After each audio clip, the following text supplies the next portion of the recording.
Oh, there you are. I have lights in my eyes. No, let's just make noise. I can even hear you. Thank you. This is really hard, as you can imagine, and I think the most difficult part of it is of the thousands of amusing funeral anecdotes that you might have. How do you choose just one? But thanks. So I went to Kutztown University. Most of you probably tried to get in but couldn't. And I stayed in a very esteemed dorm on the campus of Kutztown University. It was Schuylkill, was the name of the dorm, Schuylkill Hall, and it was the only all-male dorm, which was awesome.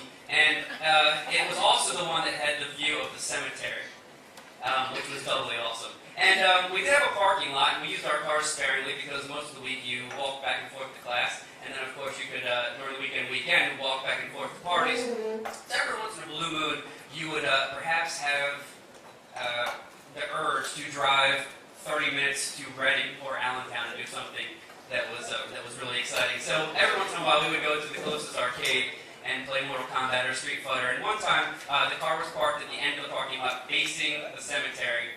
And as my friend and I sat in the car, staring at each other, and you guys have the St. Pauli girl top. He was not wearing that, but as we were sitting there, before we pulled out, we looked forward, and immediately in front of us was the cemetery, and there was a headstone. Perhaps I think it was just one headstone with one person's name and their birth year and the year that they died. And then I imagine the wife of that person with just the birth year.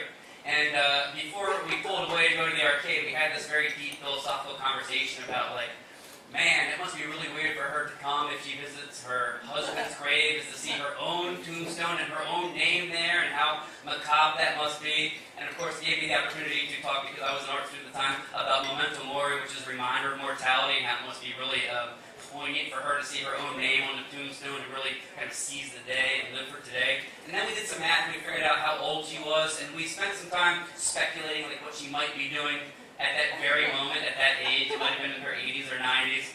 And of course, then we pulled away and went to the arcade.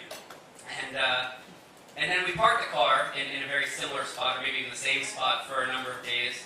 And then 5 or 6 days later, we went back to the car, and there was fresh dirt on top of her blood. And we screamed and screamed at each other. I mean, not angrily, but it was pretty eerie. And there you have it. Well done.